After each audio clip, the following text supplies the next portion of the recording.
கர்த்தருடைய பரிசுத்தமான அடிமை தேவன் கடந்த நாளை பாதுகாத்து இந்த நாளை தேசம் பிரவேசிக்க அடிமை இறக்கமான தேவன் அறிவித்த ஒரு வார்த்தை வாசித்து கடன் சொல்வோம். லூக்கா சுவிசேஷம் 5ஆம் அதிகாரம் 1 வாசிப்போம்.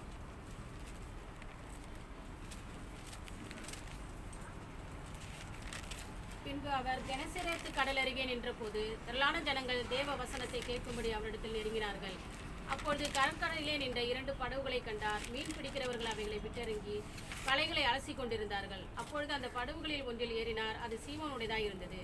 அதை கரையிலிருந்து சற்றே தள்ளும்படி அவனை கேட்டுக்கொண்டு அந்த படவில் உட்கார்ந்து ஜனங்களுக்கு போதகம் பண்ணினார். அவர் போதகம் பண்ணி முடித்த பின்பு சீமோனை நோக்கி, ஆழத்திலே தள்ளி கொண்டு போய் மீன் பிடிக்கும்படி உங்கள் வலைகளை போடுங்கள் என்றார். அருமரட்சகர இயேசு கிறிஸ்து ஊழிய காலத்தில்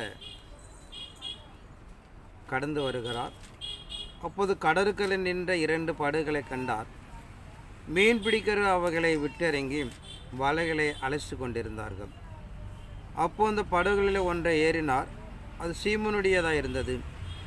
அதை கரையிலிருந்து சற்றே தள்ளும்படி அவனை கேட்டுக்கொண்டு அந்த படகுல உட்கார்ந்து ஜனங்களுக்கு போதித்தார். அவர் போதகம் பண்ணின முடிந்த பின் சீமோன் நோக்கி, ஆழத்தில் தள்ளி கொண்டு போய் மீன் பிடிக்கிறவங்களை வலைகளை போடுங்கள் என்றார். என்ன சம்பவம் நடக்கிறது? முழுவதும் அவர்கள் மீன் பிடிக்க போயிட்டு ஒரு மீனும் ஆகப்படலை. அப்போது கடந்து வந்து தன் வலையை அலசி போட்டுட்டு வீட்டுக்கு போகலான் என்று நிற்கிறார்கள். அந்த சமயத்தில் தான் இயேசு கிறிஸ்து அவரை பார்த்து சொல்ல, அந்த போட்டை கொஞ்சம் தள்ளி போடுங்கன்னு சொல்லி அதில் ஏறி பிரசங்கம் பண்ண போகிறார். தேவனுடைய ராஜ்யத்தை குறித்து பிரசங்கித்துட்டு அவருடைய நிலைகளை பார்த்து சொல்கிறார், நீங்கள் என்ன பண்ணுங்கள், வலையை கொண்டு போய் நடுக்கடலில் போடுங்க அப்படிங்கிறார். இல்லை என்ன ஒரு சம்பவம் அப்படின்னு பார்த்தீங்கன்னா, இயேசு கிறிஸ்து முன்ன பின்ன அவர்கள் பார்த்ததில்லை, யாருன்னு தெரியல, பழகினவர்கள் அல்ல. ஆனால் அவர் சொல்லுக்கு கீழ்ப்படுகிறார்கள். ஒன்று, அவர் சொல்கிற வார்த்தை பற்றி ரொம்ப கடினமான வார்த்தை.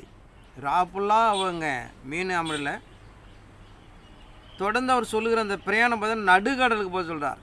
இதை பக்கத்தில் ஒரு தெற்கு பக்கம் போட்டிருந்து வடக்கு பக்கம் போக சொன்னால் பரவாயில்ல, இந்த பக்கங்களை மாற்றி சொல்லியிருந்தா விட பரவாயில்ல, முழுவதும் ஒரு மீனோடு கிடைக்கல.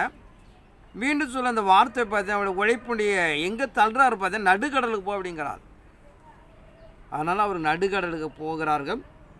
வலைகள் கிழியத்தக்க என்ன பண்ணுறது, மீன் அம்மிடுகிறது என்று பார்க்குறோம். இது என்ன நம்ம கற்றுக்கிறோம்? இதில் பிரதான விஷயம் இன்னும் நம்ம உதாரணத்தை பார்க்க போகிறோம். வாழ்க்கையில் ஒரு பெரிய கடன் பிரச்சனை இருக்கலாம், ஒரு வறுமையில் இருக்கலாம், ஒரு இல்லாமல் இருக்கலாம். நம்மளுடைய எட்ஜி எங்கன்னு அதை விட ரொம்ப தாண்டி போகும் போல் தெரியுது. இப்போ தாண்டி போகுதுன்னா என்ன அர்த்தம்னா, ஒரு முடிவு உண்டாக போகுதுன்னு தான் அர்த்தம். பொதுவாகவே அங்கே நடைமுறைப்படுத்துகிற ஒரு விஷயம், இந்த வேதத்தில் கற்றுக்கொள்கிற விஷயங்கள். வலிக்குது உடம்பு, இதை விட நான் 10 மணிக்கு வலிச்சா அப்படி இருக்கும். ஜெபம் பண்ணுறோம், கடவுளை தேடுகிறோம், வேதனையாக இருக்கும். வறுமையில் இருக்கிறோம், இதை விட பல மடங்கு வறுமை போனால் இன்னும் வேதனைப்படுவோம். இப்போ அதில் என்ன ஒரு நிகழ்வுன்னு பார்த்தா ஒரு முடிவு உண்டாக போகுதுன்ற அர்த்தம். வாழ்க்கையில் ஒரு மனிதன் ஒரு நிலைகளுக்கு சூழ்நிலை தாண்டி போகும்போது அதிலிருந்து ஒரு பெரிய மாற்றத்தை அவன் அடைய போகிறான் என்பதை நம்ம இந்த வேதத்திலிருந்து கற்றுக்கொள்ளப்பட வேண்டும். யாத்திராகம் 5ஆம் அதிகாரம் 1 வாசிப்போம்.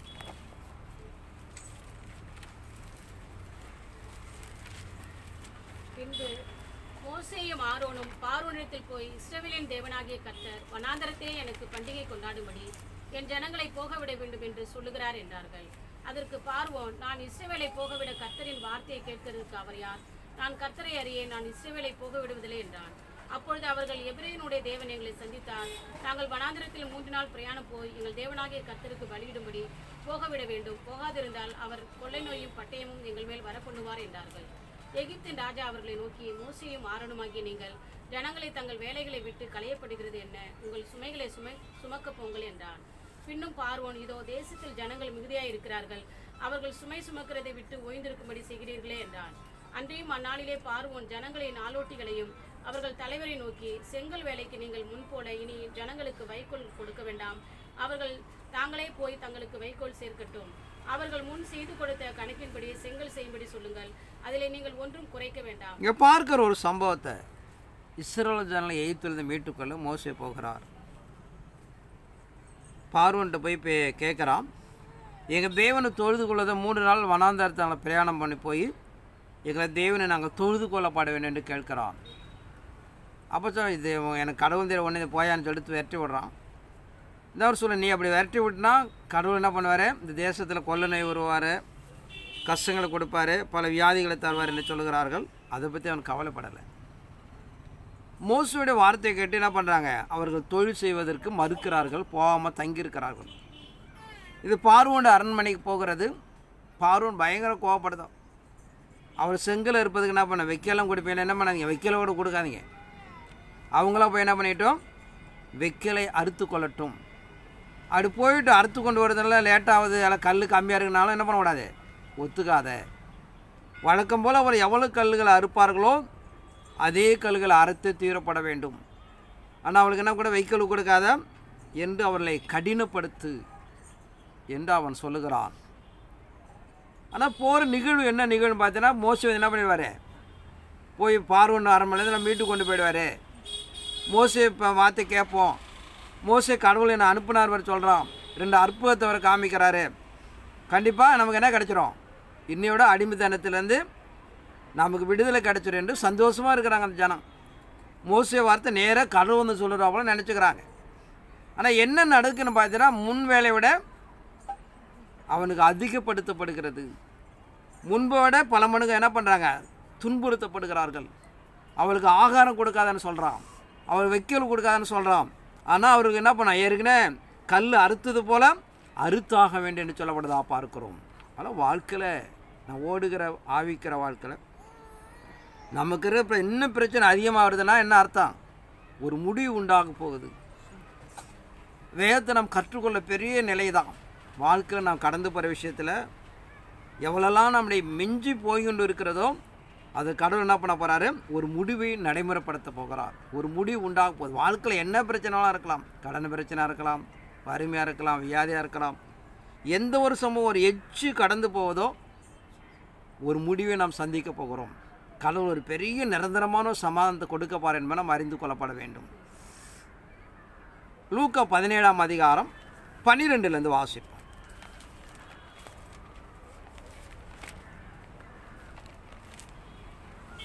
அவர் ஒரு கிராமத்தில் பிரவேசித்த போது குஷ்டரோகம் உள்ள மனுஷர் 10 பேர் அவருக்கு எதிராக வந்து தூரத்திலே நின்று, இயேசு ஐயரே, எங்களுக்கு இறங்கும் என்று சத்தமிட்டார்கள். அவர்களை அவர் பார்த்து, நீங்கள் போய் ஆசாரியர்களுக்கு உங்களை காண்பீங்கள் என்றார். அந்தபடி அவர்கள் போகையில் சுத்தமானார்கள். அவர்களில் ஒருவன் தான் ஆரோக்கியமானதைக் கண்டு திரும்பி வந்து உரத்த சத்தத்தோட தேவனை மகிமைப்படுத்தி அவருடைய பாதத்து அருகே முகம் குப்புற விழுந்து அவருக்கு சோத்திரம் செலுத்தினான். அவன் சமாரியனாய் இருந்தான். அப்பொழுது இயேசு, சுத்தமானவர்கள் 10 பேர் அல்லவா, மற்ற 9 பேர் எங்கே? தேவனை மகிமைப்படுத்துவதற்கு இந்த அந்நியனை ஒழிய மற்றொன்றும் திரும்பி வர காணுமே என்று சொல்லி அவனை நோக்கி, நீ எழுந்து போன், விசுவாசம் உன்னை ரட்சித்தது என்றார். இங்கே பார்க்கிறோம் ஒரு சம்பவத்தை நடைமுறைப்படுத்தப்படுகிறது. இயேசு கிறிஸ்து ஊழியத்தில் வருகிறார். அவர் நிறைய அற்புதம் செய்கிறார். மரித்தரை எழுப்புறார், முடவனை நடக்க வைக்கிறார், கூடங்களை கண் திறக்க வைக்கிறார். அதை கண்டு எருசலேம் ஒரு பெரிய கட்டளை உண்டு, குஷ்டரோகியான தேசத்துக்குள்ளே வரக்கூடாது, வனாந்தரத்தில் தான் வாழணும், அங்கே சாகணும். குஷ்டத்தில் பல பிரிவுகள் வேறு இருக்கிறது. இயேசு குறித்து கேள்விப்பட்டு சரி இயேசு அப்படியே பார்த்து என்ன பண்ணிடலாம், ஏன்னா அவங்களாம் கூட்டாக தானே இருப்பான், தனித்தனியாக இருக்க முடியாது. 10 பேரும் வராங்க. இப்போ வரும்போது இயேசுக்கிட்ட போய் இப்படியா ஜோகத்தை வாங்கிட்டு வந்துடலாம், நாமளும் தேசத்தில் சுயாதீனமாக குடியிருக்கலாம் என்று எண்ணி கடந்து வருகிறார்கள். ஆனால் இயேசுக்கிட்ட வந்த பிறகு அவர் இயேசு என்ன சொல்கிறாரு, நீ போய் தேவாலயத்தில் இருக்கிற ஆசாரியத்தை காண்பி. ஏன்னா மோசே பிரமாணத்து பிரகாரம் ஆசாரிட்ட சிலத்தை காண்பித்து சில குஷ்டத்தை சுத்தம் பண்ணி கொள்ளலாம். ஆனால் இவர்கள்ட்ட இருக்கிற குஷ்டம் சுத்தம் பண்ண முடியாது. அவருடைய கிரியை அந்த காலத்திலும் கிடையாது. ஒன்றும் இவருக்கு உண்டான குஷ்டத்தை சுத்தம் பண்ண முடியாது. அவருடைய கிரிகள் ஆசாரியெல்லாம் எல்லாம் அற்று போயிடுச்சு. ஆனால் அந்த மனிதர் சொல்லுகிற வார்த்தையை கேட்கிறார்கள். ஒன்று பார்த்தீங்கன்னா, அங்கே போனாலும் நமக்கு சுகப்படுத்த ஆசாரியன முடியாது. ஒன்று குஷ்டரோகி தேவாலயத்து வாசலை விட மாட்டாங்க, துரத்தி விட்ருவாங்க. அங்கே கிட்ட போனால் நம்ம என்ன பண்ணிடுவாங்க, துரத்தி விட்ருவாங்கன்னு தெரியும். அங்கே போனால் உள்ளே விட மாட்டாங்க, ஆசாரியனை பார்க்கவும் முடியாது, அங்கே அப்படி பார்த்தாலும் சுத்தப்படுத்த முடியாது. ஆனால் இந்த ஒரு பெரிய மகான் சொன்ன வார்த்தை என்ன பண்ணுறாங்க, நம்பி 10 பேர் கடந்து போகிறார்கள். ஆனால் என்ன நோக்கத்தில் வந்திருப்பாங்க, இயேசுக்கு வேகத்தில் பார்க்குறோம், குருடனை பார்த்து கண் திறந்து திறந்துடுது, மண்ணை அள்ளி வைக்கிறார் திறந்து போயிடுது, இப்படி தான் கிரியலாம்.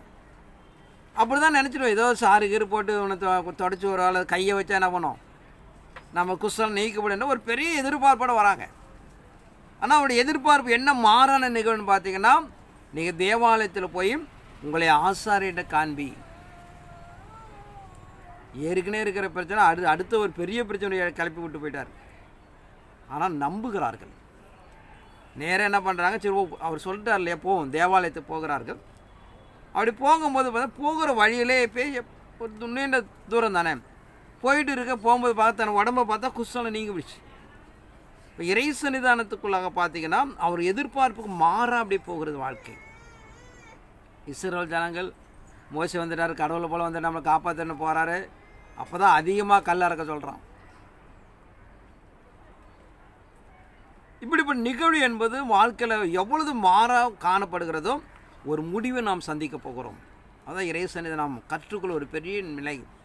நமக்கு பிரச்சனை வருது, என்னடா கடவுள் தேவை உபவாசம் ஜெபிக்கிறோம் அப்படிலாம் கிடையாது. இன்னும் எவ்வளோ கூடுதலாக வாழ்க்கையில் போகிறதோ, நான் நிறைய சொல்லுவேன், குடிகாரனை பார்த்து நிறைய குடிடாமா, அப்போ அவன் சீக்கிரம் சாவான். கொஞ்சம் கொஞ்சம் குடிச்சா அப்படி சாக மாட்டான். தீமையை பார்த்தா சீக்கிரம் அகன்று போகும். அக்கிரமம் செய்கிற மிகுதியாக அக்கிரமம் செய்தால் ஒரு முடிவு உண்டாகும். கொஞ்சம் கொஞ்சமாக என்ன நீண்ட காலத்தில் இருப்பான்.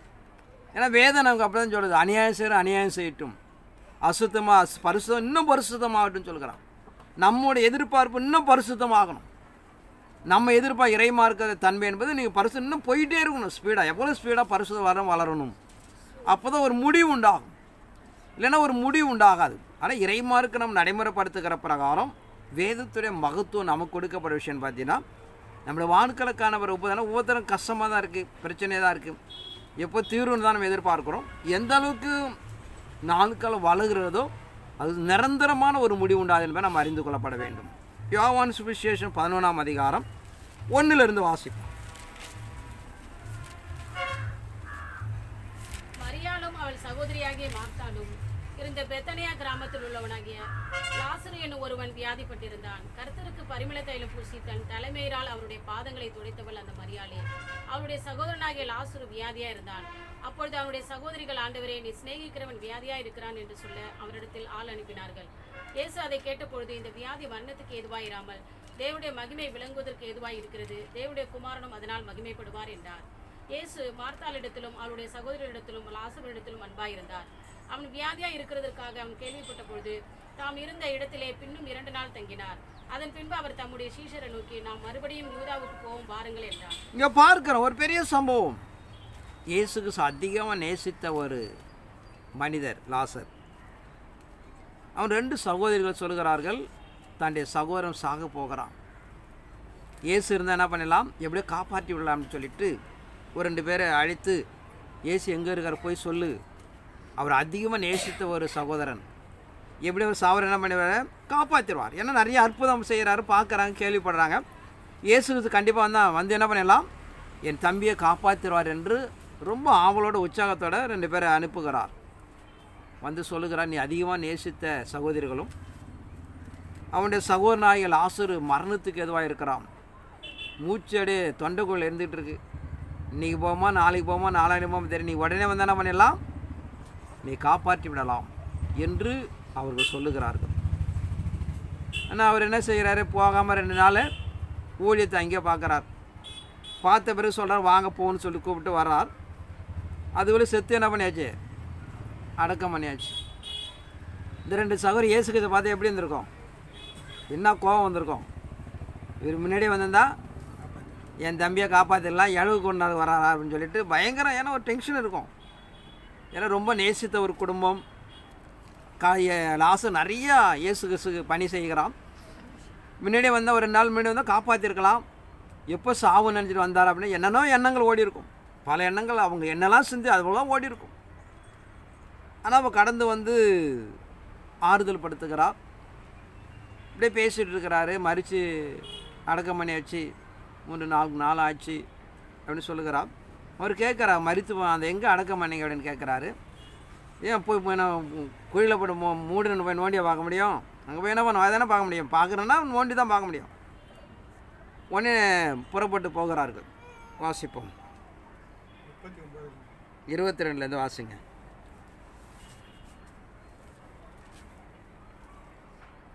இப்பொழுது நீர் தேவனிடத்தில் கேட்டுக்கொள்வது 20 வாசிங்க. 20 வாசிப்போம். இயேசு வருகிறார் என்று மார்த்தாள் கேள்விப்பட்ட போது அவருக்கு எதிர்கொண்டு போனாள். மரியாளோ வீட்டிலே உட்கார்ந்தாள்.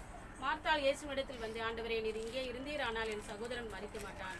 இப்போது நீர் தேவனிடத்தில் கேட்டுக்கொள்வது எதுவோதாய், தேவன் உமக்கு தந்தருவார் என்று அறிந்திருக்கிறேன் என்றார். இயேசு அவளை நோக்கி, உன் சகோதரன் உயிர்த்தெழுந்திருப்பான் என்றார். அதற்கு மார்த்தாள், உயிர்த்தெழுதல் நடக்கும் கடைசி நாளிலே அவனும் உயிர்த்தெழுந்திருப்பான் என்று அறிந்திருக்கிறேன் என்றார். இயேசு அவளை நோக்கி, நானே உயிர்த்தெழுதலும் ஜீவனுமாய் இருக்கிறேன். பார்க்குறோம், அவங்கள பார்த்து சொல்லுகிறாங்க சகோதரிங்க, இயேசுவை நீங்கள் இருந்திருந்தால் என்ன பண்ணியிருப்பாரு, என் சகோதரர் செத்து இருக்க மாட்டார், நீ செத்து அடக்கமான பிறகு வந்திருக்கே அப்படின்னு சொல்லிக்கிறான். அதுலேயும் கொஞ்சம் அவளுக்கு விசுவாசம் இருக்குது, நீ கேட்டால் என்ன பண்ணுவார் கடவுளை, எதுனாலும் செய்வார் அப்படின்னு சொல்லிட்டு 2 பேரும் கடந்து போகிறார்கள். அந்த இடத்துக்கு போயிட்டு என்ன பண்ண சொல்கிறாரு, பார்க்கணுங்கிறாரு. நாருமே அப்படிங்கிறான். எல்லாம் நிற்கிறவங்க சொல்கிறாங்க, திறந்தா என்ன பண்ணோம், 4 நாள் ஆச்சு, நாருமே அப்படிங்கிறாங்க. பரவாயில்ல அப்படின்னு சொல்லுகிறான். இப்படிப்பட்ட நிகழ்வு நீங்கள் பார்த்தீங்கன்னா, அதில் ஒரு பக்கம் லாசரை எழுப்புவது மாத்திரம் இல்லாமல் கிறிஸ்துவோடைய மரணத்துக்கு ஒரு பெரிய முன்மாதிரியாக இருக்கிறது. ஏன்னா இயேசு கிறிஸ்து என்ன பிரசங்கம் பண்ணான்னு பார்த்தீங்கன்னா, நான் மரித்து 3ஆம் நாள் எழுந்திருப்பேன். இப்போ அது எப்படி நம்புறது? மரித்து போன ஒரு சரீரத்தை பார்த்தீங்கன்னா உடனே உயிரடைய வைக்கலாம். ஏன்னா அந்த சரீரம் அழிஞ்சு போவதுக்கு முன்னாடி, மண்ணாக போவதுக்கு முன்னாடி, புழு வைக்கிறதுக்கு முன்னாடி காப்பாற்றலாம், இது நியதி. ஆனால் புழு வச்ச பேர் செத்து போன இவர் சொல்கிற வார்த்தை என்ன, 3ஆம் நாள் எழுந்திருப்பேன்னு சொல்கிறார், பிரசவம் பண்ணிகிட்டு இருக்கிறார். இது நடைமுறைக்கு ஏற்றுக்க முடியலை. இப்போ நடைமுறை பார்த்தீங்கன்னா பழைய ஏற்பாட்டில் பார்க்கலாம், எலியா எலிசா இவங்க காலத்தை பார்த்தீங்கன்னா மருத்துவரை எழுப்பிருக்கான வேகத்தில் வாசிச்சிருப்பாங்க. அது எப்போனா உயிர் அது அந்த சரீரம் அடக்கம் பண்ணாததுக்கு முன்னாடி, அடக்கம் பண்ண பிறகு என்ன பண்ண முடியாது, புழு அரிச்சிடும், மண் அரிச்சிடும் எப்படி. ஆனால் இவர் சொல்கிற வார்த்தை என்னன்னு பார்த்தீங்கன்னா, நான் மரித்து 3ஆம் நாள் உயிரிடுன்னு சொல்கிறான். இப்போ 3ஆம் நாளுங்கிறது புழு வச்சு நாத்தம் எடுத்துரும். இப்போ இயேசுகர் சொல்கிற வார்த்தை அவரோட வாழ்க்கையில் எப்படி நடக்கும் என்பதற்கு ஒரு சான்று வேணும்ல. அதன் அடிப்படைக்குள்ள தான் இங்கே ஒரு சம்பவத்தை நடைமுறைப்படுத்துகிறார். லாசரு மரித்து நாற்றம் எடுத்தாலும் அதை தேவனால் கூடும் என்பது தன்னுடைய வாழ்க்கைக்கு ஒரு முன் அடையாளம். அதை தான் அங்கே நடைமுறைப்படுத்துகிறார். நமக்கு இவங்களும் ஒன்றும் புரியல, எப்படி எழுப்ப முடியும் நாருமே அப்படின்னு கேட்குறாங்க. அதனால் லாசரை எழுப்புவது பெரிய முக்கியம் என்பதை விட தன்னுடைய உயிர்த்தெழுதலுக்கு ஒரு பெரிய அடையாளமாக இருக்கிறது. ஏன்னா அவர் சொல்கிற வார்த்தை முன்னாடி பிரசங்கித்து கொண்டு இருக்கிறதா ஜனங்கள்கிட்ட, நான் மறிச்சிடுவேன் 3 நாள் உயிர்த்தெழு, 3 நாளுங்கிறது அழிவு போன பிறகு எப்படி எழுந்திருக்க முடியும். ஏன்னா ஒரு நாள் இருந்தால் நாற்றம் எடுத்துடும், சாயந்தரம் 3 நாள் வரை சொல்லுகிறாரு. அந்த சரீரம் எப்படி எழுந்திருக்க முடியும் என்பது எல்லாருக்கும் ஒரு ஐயம் இருக்கும். அதன் அடிப்படைக்குள்ளே தான் இங்கே ஒரு சான்று நடைமுறைப்படுத்துகிறார். லாசருபடியாக அழுகி போன ஒரு சரீரத்தை 4ஆம் நாள் உயிர்ப்பிக்கிறார் என்று பார்க்கிறோம். ஆனால் ஒரு பக்கம் நம்ம பார்க்குற விஷயம் பார்த்திங்கன்னா, அங்கே எவ்வளோ ஒரு பெரிய இடர்கள் சூழ்நிலை இருக்குது பாருங்கள். ஏன்னா மார்த்தாலும் நல்லா நேசிக்கக்கூடிய ஒரு தேவன், கூட இருந்த பணிவிடை செய்த ஒரு மனிதன், ஒரு எதிர்பார்ப்பு தான் வந்தால் காப்பாற்றிருக்கலாம்னு சொல்லிட்டு, ஆனால் அங்கே அவர் சொல்லுகிறார், இதனால் தேவனுடைய நாமங்கள் மகிமைப்பட போகுது என்று சொல்லி. அதன் அடிப்படைகளை பார்த்தீங்கன்னா அங்கே எழுப்புகிறார் என்று பார்க்கிறோம். அதனால் ஒரு நீதிமான்களாக இருந்து தேவ சமூகத்தில் நாம் காணப்படும் போது, நம்முடைய எல்லைக்கு வாழ்க்கைக்கு மிஞ்சி ஒரு நிலை போகும்போது அதிலிருந்து ஒரு பெரிய முடிவை நாம் சந்திக்க போகிறோம். ஆனால் முடிவு என்பது தொடரப்போவது அல்ல, ஒரு முடிவை நாம் நடைமுறைப்படுத்துகிறோம் என்று பார்க்கிறோம். ஆனால் இறைமார்க்கு இப்படி நிறைய வேகத்தில் நிறைய நிலைகள் இருக்கிறது. அதன் அடிப்படைக்குள்ள தான் இறைமார்க்கு நாம் சொல்கிற ஒவ்வொரு நிகழ்வுன்னு பார்த்தீங்கன்னா ஒரு நிலைக்கு நாம் கடந்து போனாவே வாழ்க்கையில் அதுக்கு ஒரு முடிவு உண்டாக போகிறது. ஏன்னா நிறைய வாழ்க்கையில் பார்க்குறோம், ஒரு சின்ன விஷயம் தொடர்ந்து கண்டினியூ பண்ணிகிட்டே இருக்கும். ஆனால் நாமளே எப்படி இப்போ ஒவ்வொரு விஷயத்தை காப்பாற்றுன்னு தெரியாமல் இருப்போம். ஆனால் ஒட்டுமொத்தமாக எல்லா விஷயத்துக்கும் ஒரு பெரிய முடிவு உண்டாகும். ஆனால் இறைமார்க்கு நம்ம நடைமுறைப்படுத்த ஒரு பெரிய நிகழ்வு தான் இறை சன்னிதானத்தில் கொடுக்கப்படுற விஷயங்கள். ஒரு நீதிமானவருக்கு பரிசுத்தமாக வாழ்க்கையில் போராடி கொண்டு இருக்கிறோம், நம்மளால் தாங்கவே முடியாமல் இப்போ என்ன பண்ண போகிறோமேன்னு சொல்ல முடியாது. அப்போ தான் ஒரு அந்த முடிவு என்பது நிரந்தரம் என்பது நம்ம அறிந்து கொள்ளப்பட வேண்டும். இஸ்ரேல் ஜனங்கள் உண்டாகும் போது ஒரு பெரிய நிரந்தரம் உண்டாது. இனி அவர்களை அடிமைத்தனத்தை முழுவதும் வெளியில் வராங்க. 10 குஷ்டரோகி பார்க்கிறோம், பூர்ணமான விடுதலை அடைகிறார்கள். இப்படி நாம் லாசரை பார்க்கிறோம், ஒரு பெரிய மரண கட்டத்தை விடுதலை ஆகிறார் என்று பார்க்கிறோம். அதாவது வாழ்க்கையில் நம்மளை தேவனை தேடுகிற வாழ்க்கையில் ஒரு மிதமிஞ்சி போகிற வாழ்க்கை போனாவே நாம் அறிந்து கொள்ளப்பட ஒரு நிரந்தரமான ஒரு முடிவு உண்டாக போகுது. அது என்ன வேணாலும் இருக்கலாம், வாழ்க்கையில் வியாதியாக இருக்கலாம், பலவீனமாக இருக்கலாம், கடனாக இருக்கலாம், பசியாக இருக்கலாம், பட்டினியாக இருக்கலாம். எந்த ஒரு நிகழ்வு ஒரு எல்லை மிஞ்சி போகிறதோ அப்போ ஒரு முடிவு நிச்சயமாக உண்டாகும். அதான் இறைத்தது நாம் கொடுக்கப்பட ஒரு பெரிய நிகழ்வை நாம் அறிந்து கொள்ளப்பட வேண்டும். 2 ராஜாக்கள் 5ஆம் அதிகாரம் 1 வாசிப்போம்.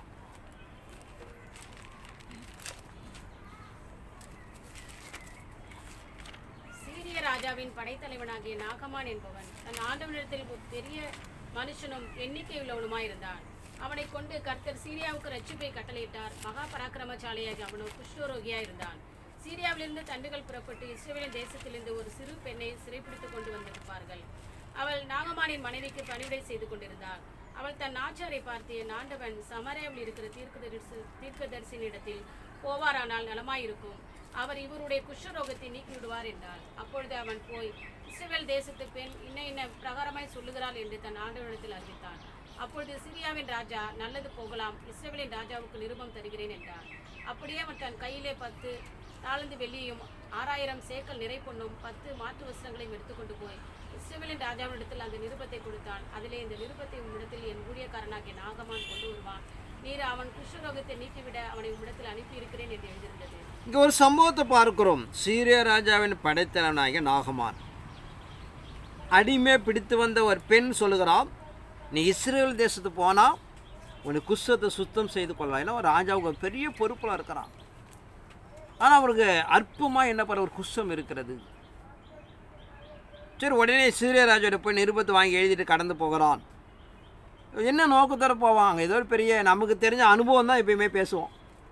ஒன்று ஏதாவது என்ன பண்ணணும், மருந்து நாட்டு மருந்துக்கு வந்து போட்டு தோலில் தேய்ச்சி கழிச்சு என்ன பண்ணோம், ஒவ்வொரு நாளும் தேய்ச்சா கொஞ்சம் கொஞ்சமாக குணம் கிடைக்கும். இல்லை வேறு ஏதாவது ஐடியா வச்சுருப்பாருன்னு சொல்லி தான் நம்ம போவோம். ஆனால் அவர் சொல்கிற அந்த சம்பவம் என்னென்னு பார்த்தீங்கன்னா, யோர்தானுங்கிற ஒரு தேசத்தில் ஒரு நதி ஓடுது தேசத்தில், அதில் போய் 7 முறை முழுகு, உன் குஷ்டம் வேணா போகும், சுத்தமாகும். பயங்கர கோவம் வந்துருச்சு அவனுக்கு. வெறுப்பாய் திரும்பி வரான். கூட இருக்கிற பணிவிடைக்காரர் சொல்கிறார்கள், அந்த மனிதன் ஒரு பெரிய காரியம் சொல்லி தான் செஞ்சுருப்பான்லவா, ஒரு சாதாரண காரியம் தானே சொன்னார், இந்த நதியில் போய் குளிக்க சொன்னார்.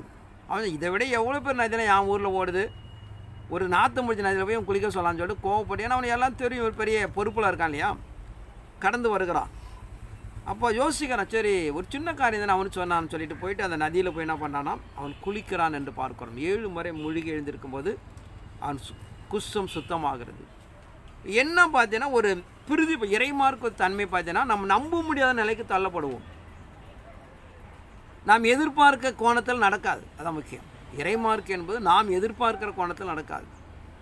நாம் நம்ப முடியாத அளவுக்கு தள்ளப்படுவோம். ஆனால் தேவன் அதை நன்மை செய்து கொடுப்பார் என்று நாம் அறிந்து கொள்ளப்பட வேண்டும். ஏன்னா இவனை எதிர்பார்ப்பேன்னா ஏதாவது போட்டு தையல்களும் போட்டு தேய்ச்சி நம்ம குணப்படுத்துவான். ஆனால் அதை விட சிம்பிளான ஒரு காரியம் சொல்லுகிறான். ஆனால் நம்ப முடியல. ஆற்றுல போய் முன்னே எங்கடா குஷ்டம் சுத்தமாகும். அப்படி சுத்தமான என்ன பண்ணலாம், இருக்கிற எல்லாருமே ஆற்றுல போய் மொழிட்டு போயிடுவானே, இவர் என்ன சொல்லி போய் முழுவணும். தேவனோட வார்த்தை என்பது எப்பயுமே நம்பிக்கைக்கு மாறான நமக்கு தெரியும். அவர் சொல்லுகிற ஒவ்வொரு வார்த்தையும் நமக்கு வித்தியாசமாக இருக்கும். வாழ்க்கை நம்பவே முடியாது. கடவுள் சொல்ல ஒரு வாழ்க்கை, கடவுள் சொல்கிற ஒவ்வொரு மாற்றமும் பார்த்தீங்கன்னா நாம் நம்ப முடியாது. இப்படி சொல்லியிருக்க கடவுள் நடக்குமா நடக்காதா அப்படின்னு ஒரு பெரிய நம்பிக்கையற்ற நிலை தான் கொண்டு போகும். ஆனால் அதில் நல்ல ஒரு முடிவு உண்டாகும். அதான் இறைமார்க்கம் எதிர்பார்க்கிற ஒரு கூடுதலான இருக்கிற பிரச்சனை கூடுதலாக பிரச்சனை போல தான் தெரியணும். ஆனால் ஒரு பெரிய விடுதலை கிடைக்கும். அந்த விடுதலையுமே நிரந்தரமான விடுதலையும் நாம் அறிந்து கொள்ளப்பட வேண்டும். ஆனால் இறைமார்க்கம் சொல்லுகிற பிரகாரம் நாம் அருமறைச்சாடி இயேசு கிறிஸ்துடைய ஒவ்வொரு பாதையை பார்க்குறோம். அவங்கள ராப்புலாம் மீன் பிடிச்சி வந்து கிடக்கிறாங்க, ஒரு மீன் கூட காணல. அவர் சொல்கிற பாதை அங்கே நடுக்கடலுக்கு போ அப்படிங்கிறாரு. ஏன் போல் வேகம் வரும். பக்கத்தில் போய் போட்டு சொன்னாலும் பரவாயில்ல, நாளைக்கு போய் போட்டு சொன்னாலும் பரவாயில்ல, உடனே நடுக்கடலில் போய் போடுங்கிறார். ஆனால் அவர் கீழ்ப்படிந்தார்கள், வலை கிழியத்தக்க மீனை பிடித்து வந்தார்கள் என்று பார்க்கிறோம். ஆனால் இறைமார்க்க நம்ம எதிர்பார்க்கிற தேவனுடைய தீர்மானம் என்பது அவர் இல்லாமலிருந்து உருவாக்குற தேவன். நமக்கு கண்கு கண்டு ஆச்சரியப்பட பெரிய காரியங்கள் செய்யக்கூடிய தேவன். தேவன் சொல்லுவதை நடைமுறைப்படுத்துவதை நம்ம நம்ப வேண்டும். அந்த காரியத்தை முயற்சிக்கப்பட வேண்டும். அப்படி கடந்து போகும்போது ஒரு பெரிய ஜெயத்தை நம்ம அடைந்து கொள்ளலாம். அதனால் வேதாந்தனை எங்கே எடுத்து பார்த்தாலும் சரி, எடுத்துக்கொண்டாலும் சரி, அப்படி ராஜர் எல்லாமே அப்படி தான் வித்தியாசமாக இருக்கும். வரவங்களாம் வித்தியாசமாக கேட்பார், வித்தியாசமாக எதிர்பார்ப்பார்கள், வித்தியாசமாக நடைமுறைப்படுத்துகிற தேவன். குஷ்டரோகிகள், குருடர்கள், முடவர்கள் பார்க்கிறோம். ஒவ்வொரு தாட்டையும் வித்தியாசமாக இருக்கும். ஆனால் இறைமார்க்கு சகைங்கிற ஒரு மனிதனை பார்க்கிறோம். ஒரு பெரிய ஐஸ்வர்யவான். இயேசு பார்க்கப்பட வேண்டும். மரத்து மேலே போய் அவர் வர வேலை உட்காந்துருக்கிறான். அவர் கூட எவ்வளோ பேர் இருக்கிறார்கள். அவர்களுக்கும் அவன் நேசித்து அன்பு பண்ண அவரை பிரயாணம் பண்ணவங்களாம் ஒரு சிலாக்கியம் கிடைக்கல. அங்கே வந்தவனே இறங்கு கீழே இறங்குங்கிறார், நீ உன் வீட்டில் தங்க போகிறங்கிறார். எவ்வளோ பெரிய விஷயம்! பார்த்தா போது நான் வரான், ஆனால் அவர் வீட்டில் போய் தங்க போகிறேன் அப்படிங்கிறார். இந்த இறை சமூகம் என்பது ஒரு பெரிய மாறான நிகழ்வு. நாம் எந்த அளவுக்கு வாஞ்சித்து நாம் கடந்து போய் முன்பெறுகிறோம், அதை நம்ம அடைந்து கொள்ள முடியும் என்று பார்க்கிறோம். ஆனால் நம்முடைய அறிவு சிந்தையெல்லாம் நம்ம போய் கொண்டு போகக்கூடாது. கடவுள்கிட்ட ஒரு வித்தியாசமாக செஞ்சு வித்தியாசமாக பண்ணி போகும்போது நிச்சயமாக ஒரு பெரிய மாற்றம் கிடைக்கும் நிறைய மார்க்கத்துக்குள்ள. அதனால் நாம் தெய்வீகத்தை நாம் நிறைய நிலை ருசி பார்க்கப்பட வேண்டும். நாம் எதிர்பார்க்கிற அறிவு சிந்தைகளை ஓடவே கூடாது. ஒரு விஷயம்னா அப்படியே அர்ப்பணிக்கணும் கடவுள்கிட்ட. அவர் என்ன பதில் கொடுக்குறார், அவர் என்ன என்ன சொல்ல போகிறார், அது நம்பக்கூடியதாக இருக்கலாம், நம்பக்கூடாமல் இருக்கலாம். அதை நாம் கீழ்ப்பந்து நடைமுறைப்படுறது அப்படியே வாழ்க்கை நிறைவேறும். அதனால் தேவனுடைய முடிவு என்பது ஒரு நிரந்தரமான ஒரு முடிவு. நம்முடைய வாழ்க்கையிலக்கா நம்ம அத்துணை மாற்றக்கூடிய விஷயங்கள். வேறு நம்ம எந்த நிலை போனால் ஜஸ்ட்டு நன்மை கிடைக்கலாம், கொஞ்ச நாள் கிடைக்கலாம். நிரந்தரம் என்பது தெய்வ பார்வை மாற்றம் தான். ஒரு விஷயம் மனிதனை குணப்படுத்த, ஒரு விஷயம் மனிதனை ஆசீர்வாதம், ஒரு மனிதனை திட்டம் செய்தால் அது வாழ்க்கை முழுவதும் காத்துக்கொள்ள முடியும். ஆனால் அவர் சொல்லுகிற நிகழ்வு பார்த்தீங்கன்னா ஒரு எதிர்மறையாகவே இருக்கும். நம்ம நம்ப முடியாது, எதிர்கொள்ள முடியாது. இப்படி ஒரு நிலையில் கொண்டு போய் தான் தேவன் நாம் இதை உறுதிப்படுத்துகிறார் என்று பார்க்கிறோம். ஆனால் வேதத்தை நம்ம நிறைய சம்பவத்தை பார்த்துருக்கிறோம். ஒவ்வொரு மகானுடைய வாழ்க்கையில் பார்க்கும்போது எதிர்பார்க்காத ஒரு நிலையை கொண்டு போவார். அதனால் நம்ம இறை சமூகத்தை நாம் என்ன சொல்கிறோம் அப்படியே கடந்து போவோம். 25 ஆண்டு பிறகு ஒரு குமாரனை கொடுக்கிறார், உன்னை போய் பலியிடுன்னு சொல்கிறார். அந்த வார்த்தையை ஏற்றுக்கொள்ள முடியாது இருதயம். ஆனால் கீழ்ப்படுகிறான். அவன் விசுவாசம் தந்தை ஆபிரகாம் என்று சொல்கிறான். உலகத்தின் பெரிய ஐஸ்வர்யவான் என்று சொல்கிறான். ஆபிரகாம் தேவன் என்று பேர் சூட்டுகிறார் என்று பார்க்கிறோம். தேவனோட வார்த்தை ஒருவன் கீழ்ப்படியும் போது, அதை நிலைப்படுத்தும் போது அது அழியாதது. இன்னை வரைக்கும் ஆபிரகாம் தேவன் தான் நம்ம கூப்பிடுகிறோம். அந்த சிலாக்கியத்தை அவன் பெற்றுக்கொள்கிறான். தன் ஏகசுதன் குமாரன் பாராமல் தேவனோட வார்த்தைக்கு அப்படியே அர்ப்பணிக்கிறான் என்று பார்க்கிறோம். ஆனால் தேவனோட வார்த்தை நம்ம அப்படியே அர்ப்பணிக்கப்படும் கடந்து போகும்போது அதில் எவ்வளோ ஏற்றத்தாழ்வு என்று நாம் எதிர்பார்க்காம கடந்து போகும்போது ஒரு பெரிய ஒரு நிரந்தரமான ஒரு நிலை கிடைக்கிறது, நிரந்தரமான ஒரு பேர் கிடைக்கிறது, நிரந்தரமான ஒரு ஐஸ்வர்யம் கிடைக்கிறது என்று பார்க்கிறோம். அதனால் நம்ம இறைமார்க்கம் எதிர்பார்க்கிற அவள் வாழ்க்கையில் நம்ம ஒரு நிலையை போனால் ஒரு முடிவு உண்டாகும் என்று அறிந்து கொள்ளப்பட வேண்டும். நம்ம இருக்க நிலையை வச்சு பயந்துடக்கூடாது. ஏதாமோ என்னாமோ எல்லாருக்கும் அந்த எண்ணம் வரும் தான். வாழ்க்கையில் ஒரு பிரச்சனை வரும்போது நமக்கு வாக்கு கொடுத்துருப்பார், ஒரு பெரிய ஐஸ்வர்யவான்னு சொல்லியிருப்பார். நைட்டு குடிக்கிறதோட தண்ணி கிடைக்காம இருக்கும். ஆனால் கடவுள் பெரிய ஐஸ்வர்யவான்னு கொடுத்துருப்பார். வாழ்க்கை அப்படி எதிர்மாறாக இருக்கும். தேவன் சொன்ன வார்த்தைக்கும் நடைமுறை வார்த்தையும் எதிர்மாறாக இருக்கும். ஆனால் தேவன் சொன்னது அப்படியே நிறைவேற்றி கொடுக்குற தேவன். ஆனால் தேவனுடைய வார்த்தைக்கு நாம் காத்திருக்கப்பட வேண்டும். அவர் நம்மை குறித்து என்ன சொல்ல போகிறார், வாழ்க்கைக்கு ஒவ்வொரு பிரச்சனைக்கு என்ன பதில் சொல்ல போகிறார், அவர் சொன்னால் அப்படியே செய்யக்கூடியவர். அவ்வளோதான். ஏன்னா அவர் போய் கடன் வாங்கிட்டு நம்ம செய்யப்படுறது கிடையாது. என் சொல்லாக நான் கட்டளையிட்டான் இருக்கேன்னு சொல்கிறான். ஆனால் வாழ்க்கையில் நம்ம இருக்கிற பிரச்சனைக்கு அவர் வார்த்தை மாத்திரம் வந்துருச்சுன்னா அது பூர்ணமாக நம்ம அடைஞ்சு விடலாம். ஆனால் நம்ம இறைசன வாழ்க்கைக்கான ஒவ்வொரு பிரச்சனைக்கும் தேவன் வார்த்தை எதிர்பார்க்கப்பட வேண்டும். தேவன் என்ன சொல்லுகிறான், என்ன செய்ய போகிறான் அப்படின்னு எதிர்பார்க்கும்போது ஒரு பெரிய ஜெயத்தை நம்ம அடைந்து கொள்ளலாம். நீ தேவனோட வார்த்தை நம்ம எங்கே தான் நீங்கள் ஓடி கொண்டு வந்தாலும் ஒரு நிரந்தர தீர்வு கிடைக்காது. ஆனால் வாழ்க்கை நம்ம இருக்கிற ஒவ்வொரு பிரச்சனைக்கும் கர்த்தருடைய வார்த்தை முக்கியம். நம்முடைய வியாதிக்கு என்ன சொல்ல போகிறான், நம்மளுடைய வறுமைக்கு என்ன சொல்ல போகிறான், நம்முடைய வேலைக்கு என்ன சொல்ல போகிறான், அப்படி ஒரு வார்த்தையை எதிர்பார்த்து ஓடும்போது அது நிச்சயமாக வாழ்க்கை நிரந்தரமாக அடைய முடியும். அதனால் நம்ம இறைமார்க்கம் எதிர்பார்க்கிற வாழ்க்கை புரிந்து கொள்ள விஷயங்கள், நாம் எந்த அளவுக்கு ஒரு பிரச்சனை ரொம்ப மேலோங்கி போகிறோம்ல சீக்கிரம் ஒரு முடிவு உண்டாக்குவோம். அதை அறிந்து நாம் தேவசம் தொடர்ந்து நாம் விசுவாசத்தில் கடந்து போய் ஒரு ஜெயத்தை அடைந்து கொள்ள முடியாக தேவன் நாம் அதை கேட்டுக்கொண்டு அந்த வார்த்தை ஆசீர்வதிப்பாராக. ஆமென்.